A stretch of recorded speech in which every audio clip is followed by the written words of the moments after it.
भाषण की शुरुआत में स्टीव जॉब्स के स्टैनफोर्ड विश्वविद्यालय में दिए गए भाषण की पृष्ठभूमि बताई जाएगी। भाषण का उद्देश्य छात्रों को प्रेरित करना और उन्हें अपने सपनों का पीछा करने के लिए प्रोत्साहित करना था। यह भाषण व्यक्तिगत कहानियों, जीवन के अनुभवों और महत्वपूर्ण सीखों का एक संयोजन था। जॉब्स के शुरुआती शब्दों, मेरे पास आपको बताने के लिए केवल 3 कहानियां हैं, को उजागर किया जाएगा। यह वाक्य जॉब्स के भाषणों की शुरुआत करने का एक विशिष्ट तरीका था। यह वाक्य दर्शकों को बांधे रखने और उन्हें आगे सुनने के लिए उत्सुक करने का एक प्रभावी तरीका था। स्टीव जॉब्स का कॉलेज छोड़ने का फैसला एक महत्वपूर्ण मोड़ था। कॉलेज छोड़ने के बाद जॉब्स ने कैलीग्राफी सीखी, जो भविष्य में उनके काम में बहुत उपयोगी साबित हुई। ये अनुभव, जो उस समय असंबंधित लग रहे थे, बाद में एक साथ जुड़ गए और उनके जीवन को एक नई दिशा दी। जॉब्स के कॉलेज छोड़ने के कारणों का विश्लेषण किया जाएगा। वित्तीय दबाव जॉब्स के कॉलेज छोड़ने के कारणों में से एक था। जीवन में दिशा की कमी भी जॉब्स के कॉलेज छोड़ने का एक कारण थी। स्टीव जॉब्स के कैलीग्राफी सीखने के अनुभव ने उन्हें टाइपोग्राफी के महत्व को समझने में मदद की।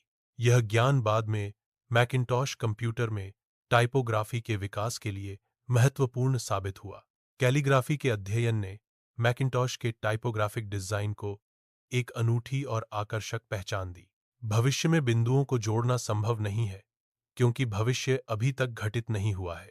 बिंदुओं को जोड़ने की क्षमता केवल अतीत में मौजूद है, जहां घटनाएं पहले ही घट चुकी हैं। भूतकाल की घटनाओं को देखकर ही भविष्य के बिंदुओं को समझा जा सकता है, भविष्य में नहीं। विश्वास किसी व्यक्ति, कर्म या भाग्य में निहित हो सकता है। विश्वास एक मार्गदर्शक शक्ति के रूप में कार्य करता है, जो जीवन में उद्देश्य और दिशा प्रदान करता है। किसी न किसी चीज पर विश्वास करने की आवश्यकता मानव अस्तित्व का एक अंतर्निहित हिस्सा है। यह कहानी स्टीव जॉब्स के एप्पल में शुरुआती दिनों को दर्शाती है। यह कहानी एप्पल से स्टीव जॉब्स के निष्कासन के अनुभव को भी उजागर करती है। प्यार और हानि की यह कहानी स्टीव जॉब्स के जीवन के महत्वपूर्ण क्षणों को दर्शाती है। एप्पल की शुरुआत स्टीव जॉब्स और स्टीव वोजनियाक द्वारा एक गैराज में हुई। यह एक साधारण गैराज से शुरू होकर तकनीकी उद्योग में क्रांति लाने वाली एक कंपनी बनने की कहानी है।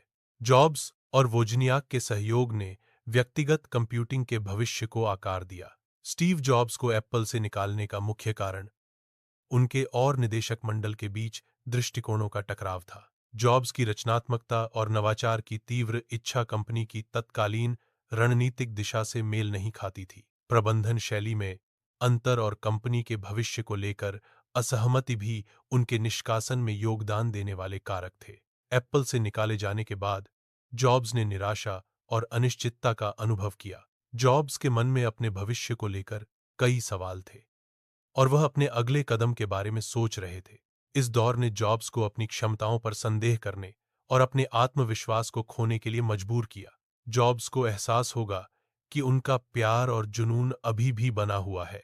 यह एहसास उन्हें एक नई शुरुआत करने की प्रेरणा देगा। जुनून की वापसी एक शक्तिशाली प्रेरणा है। स्टीव जॉब्स ने एप्पल से निकलने के बाद नेक्सटी नामक एक नई कंप्यूटर कंपनी की स्थापना की।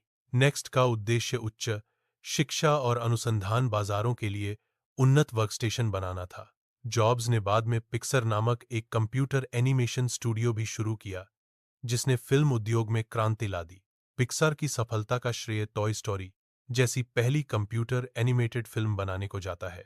यह फिल्म कंप्यूटर एनिमेशन के क्षेत्र में एक महत्वपूर्ण मील का पत्थर साबित हुई। टॉय स्टोरी ने पिक्सर को एनिमेशन उद्योग में एक अग्रणी स्थान दिलाया। एप्पल ने नेक्स्ट का अधिग्रहण किया, जो स्टीव जॉब्स की एप्पल में वापसी का मार्ग प्रशस्त करता है। नेक्स्ट की खरीद से एप्पल को महत्वपूर्ण तकनीक और प्रतिभा मिली। जॉब्स की वापसी ने एप्पल में नवाचार और विकास के एक नए युग की शुरुआत की। जीवन में आने वाली बाधाओं के बावजूद आशा और आत्मविश्वास बनाए रखना महत्वपूर्ण है। कठिन परिस्थितियों में भी अपने काम के प्रति प्रेम और समर्पण बनाए रखना सफलता की कुंजी है। विश्वास और प्रेम के साथ हर चुनौती को पार किया जा सकता है। यह खंड जॉब्स के कैंसर से संघर्ष और मृत्यु के बारे में उनके विचारों को दर्शाता है। कैंसर से जूझते हुए जॉब्स ने जीवन और मृत्यु के बारे में गहन विचार व्यक्त किए। मृत्यु के बाद जॉब्स की विरासत उनके नवाचारों और जीवन दर्शन के माध्यम से जीवित है। जॉब्स ने मृत्यु का सामना करने की तैयारी की, जो जीवन का एक अपरिहार्य हिस्सा है। उन्होंने अपने बच्चों को इस वास्तविकता के बारे में बताने का निर्णय लिया ताकि वे जीवन की सच्चाई को समझ सकें। यह प्रक्रिया उन्हें एक साथ लाने और उन्हें भविष्य के लिए तैयार करने का एक महत्वपूर्ण हिस्सा थी। कुछ कैंसर इलाज योग्य होते हैं, जिससे रोगियों के जीवित रहने की संभावना बढ़ जाती है। जॉब्स का कैंसर इलाज योग्य था, जिससे उन्हें जीवित रहने का मौका मिलता। समय पर और सही इलाज से कैंसर रोगियों का जीवन बचाया जा सकता है। मृत्यु को एक उपयोगी आविष्कार के रूप में प्रस्तुत किया गया है, जो पुराने को हटाकर नए को जगह देता है। मृत्यु एक चक्र का हिस्सा है, जो जीवन को निरंतर नवीनीकृत करने में मदद करता है। मृत्यु के माध्यम से पुरानी पीढ़ी नई पीढ़ी के लिए जगह बनाती है, जिससे समाज का विकास होता है। डर की चिंता किए बिना अपने दिल की सुनो। यह आंतरिक मार्गदर्शन का पालन करने का एक शक्तिशाली संदेश है। दूसरों की राय में न जीने का मतलब है कि अपनी प्रामाणिकता को बनाए रखना और सामाजिक अपेक्षाओं से ऊपर उठना। यह सलाह आत्म खोज और व्यक्तिगत स्वतंत्रता को प्रोत्साहित करती है, जो डर और बाहरी प्रभावों से मुक्त है। समय सीमित है, इसीलिए इसे बर्बाद न करें। दूसरों की जिंदगी जीकर अपना समय व्यर्थ न करें। अपने समय का सदुपयोग करें और सार्थक जीवन जिए। स्टीव जॉब्स के अंतिम शब्द भूखे रहो, मूर्ख बने रहो को दोहराया जाएगा। यह वाक्यांश निरंतर सीखने और जिज्ञासा बनाए रखने के महत्व को दर्शाता है। यह एक प्रेरणादायक संदेश है, जो व्यक्तियों को कभी भी संतुष्ट न होने और हमेशा कुछ नया खोजने के लिए प्रोत्साहित करता है। जॉब्स ने इन शब्दों को एक पुरानी पत्रिका के आखिरी पन्ने पर देखा था। ये शब्द आज भी प्रासंगिक हैं। पत्रिका में शब्द प्रेरणा और दूरदर्शिता का स्रोत। भूखे रहो का अर्थ है हमेशा सीखने और बढ़ने की भूख रखना। यह एक ऐसी मानसिकता है जो निरंतर सुधार और विकास को प्रोत्साहित करती है। यह जिज्ञासा, नवाचार और व्यक्तिगत विकास को बढ़ावा देता है। मूर्ख बने रहो का अर्थ है जोखिम लेने से न डरना। यह नए प्रयोग करते रहने का समर्थन करता है। यह नवीनता और रचनात्मकता को बढ़ावा देता है।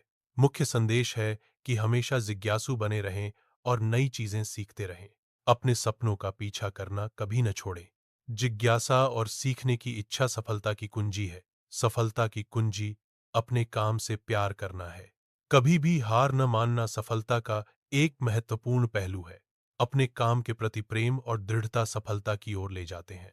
भाषण जीवन के सार को समझने और हर पल को पूरी तरह से जीने की प्रेरणा देता है। यह जीवन के हर पल को पूरी तरह से जीने का एक शक्तिशाली अनुस्मारक है। यह भाषण जीवन के महत्व और हर पल की कद्र करने का संदेश देता है। यह भाषण युवाओं को उनके भविष्य को आकार देने के लिए प्रोत्साहित करता है। युवाओं को दुनिया में सकारात्मक बदलाव लाने के लिए प्रेरित किया जाता है। युवा शक्ति से ही बेहतर भविष्य का निर्माण संभव है। आत्मविश्वास अपनी क्षमताओं में विश्वास करने का सार है। यह व्यक्तिगत विकास और सफलता की नींव बनाता है। आत्मविश्वास से चुनौतियों का सामना करने और लक्ष्यों को प्राप्त करने की क्षमता मिलती है। जोखिम लेने का साहस नए अवसरों की खोज और सफलता की ओर ले जाता है। साहस एक व्यक्ति को अपनी सीमाओं से परे जाने और नई संभावनाओं को खोजने में मदद करता है। जोखिम लेने की प्रेरणा व्यक्तिगत और व्यावसायिक विकास को बढ़ावा देती है। सकारात्मक दृष्टिकोण जीवन में आशावाद बनाए रखने की शक्ति प्रदान करता है। यह भाषण चुनौतियों का सामना करने के लिए मानसिक शक्ति और साहस प्रदान करता है। सकारात्मक दृष्टिकोण कठिनाइयों को अवसरों में बदलने में सहायक होता है। सीखने की निरंतरता भाषण सीखने की निरंतरता को बढ़ावा देती है। यह ज्ञान प्राप्त करने की उत्सुकता को बढ़ावा देता है। निरंतर सीखने से बेहतर समझ और कौशल विकास होता है। यह भाषण सृजनात्मकता का पोषण करने के महत्व पर जोर देता है। नए विचारों को विकसित करने के लिए प्रोत्साहित किया जाता है। सृजनात्मकता और नए विचारों को बढ़ावा देना महत्वपूर्ण है। लक्ष्य निर्धारण एक महत्वपूर्ण कदम है जो सफलता की ओर ले जाता है। अपने लक्ष्यों को प्राप्त करने के लिए कड़ी मेहनत और समर्पण आवश्यक है। प्रेरणा लक्ष्यों को प्राप्त करने की दिशा में एक शक्तिशाली चालक शक्ति है। समय का सदुपयोग करने का अर्थ है प्रत्येक क्षण का अधिकतम लाभ उठाना। हर पल को महत्वपूर्ण बनाने से जीवन में सफलता और संतुष्टि मिलती है। समय का सदुपयोग एक कौशल है जिसे सीखा और विकसित किया जा सकता है। असफलता से सीखना व्यक्तिगत विकास और लचीलापन का एक महत्वपूर्ण हिस्सा है। असफलता को स्वीकार करके और उससे सीखकर व्यक्ति मजबूत और अधिक सक्षम बन सकते हैं। असफलता के बाद आगे बढ़ने की शक्ति सफलता की कुंजी है। सहानुभूति और करुणा दूसरों के प्रति गहरी समझ और दया दिखाने की भावनाएं हैं। सहानुभूति हमें दूसरों की भावनाओं को महसूस करने में मदद करती है, जबकि करुणा हमें उनकी पीड़ा को कम करने के लिए प्रेरित करती है। सहानुभूति और करुणा एक बेहतर और अधिक सामंजस्यपूर्ण समाज के निर्माण में महत्वपूर्ण भूमिका निभाती हैं। सामाजिक जिम्मेदारी दुनिया को बेहतर बनाने के लिए प्रोत्साहित करती है। सामाजिक जिम्मेदारी निभाना एक बेहतर भविष्य की ओर एक कदम है। सामाजिक जिम्मेदारी से दुनिया में सकारात्मक बदलाव लाया जा सकता है। समर्पण का अर्थ है किसी लक्ष्य को प्राप्त करने के लिए पूरी तरह से समर्पित होना। प्रतिबद्धता का अर्थ है किसी लक्ष्य को प्राप्त करने के लिए दृढ़ संकल्पित रहना, भले ही कितनी भी बाधाएं आएं। समर्पण और प्रतिबद्धता दोनों ही सफलता के लिए आवश्यक हैं। आत्म मूल्यांकन का अर्थ है अपनी क्षमताओं और कमियों का विश्लेषण करना। आत्म मूल्यांकन से अपनी कमजोरियों को पहचानने में मदद मिलती है। अपनी कमजोरियों को सुधारने से व्यक्तिगत और व्यावसायिक विकास होता है। यह भाषण सकारात्मक परिवर्तन लाने के लिए एक शक्तिशाली आह्वान है।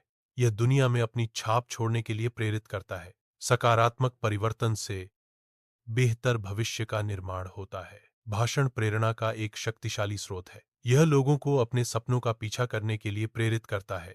प्रेरणादायक भाषणों से लोग अपने लक्ष्यों को प्राप्त करने के लिए प्रोत्साहित होते हैं। उत्कृष्टता की खोज हर कार्य को सर्वोत्तम तरीके से करने की प्रेरणा देती है। यह भाषण उत्कृष्टता की खोज करने और हर काम को बेहतरीन तरीके से करने की प्रेरणा देता है। उत्कृष्टता प्राप्त करने के लिए निरंतर प्रयास और समर्पण आवश्यक है। सत्यनिष्ठा का अर्थ है नैतिक सिद्धांतों का पालन करना और अपने कार्यों में ईमानदार रहना। ईमानदारी का अर्थ है सत्य बोलना और अपने विचारों और भावनाओं को स्पष्ट रूप से व्यक्त करना। सत्यनिष्ठा और ईमानदारी एक सफल और सम्मानजनक जीवन के लिए आवश्यक है। आत्म अनुशासन भाषण लक्ष्यों पर ध्यान केंद्रित करने की प्रेरणा देता है। आत्म अनुशासन बनाए रखने से लक्ष्यों की प्राप्ति सुनिश्चित होती है। यह भाषण आत्म अनुशासन के महत्व को उजागर करता है। टीम वर्क का अर्थ है एक सामान्य लक्ष्य को प्राप्त करने के लिए मिलकर काम करना। टीम वर्क से बेहतर परिणाम मिलते हैं क्योंकि हर सदस्य अपनी क्षमतानुसार योगदान देता है। टीम वर्क में सहयोग, संवाद और समान जिम्मेदारी का महत्व होता है। धैर्य का अर्थ है कठिनाइयों का सामना करते हुए शांत और स्थिर रहना। दृढ़ता का अर्थ है लक्ष्यों को प्राप्त करने के लिए लगातार प्रयास करते रहना, भले ही रास्ते में बाधाएं आएं। धैर्य और दृढ़ता सफलता की कुंजी हैं, जो हमें कभी भी हार न मानने की प्रेरणा देती हैं। भूखे रहने का अर्थ है ज्ञान और अनुभव के लिए निरंतर प्यासे रहना। मूर्ख बने रहने का अर्थ है नई चीजों को आजमाने और गलतियां करने से डरना नहीं। अपने सपनों का पीछा करना ही जीवन का सार है, चाहे रास्ते में कितनी भी बाधाएं आएं।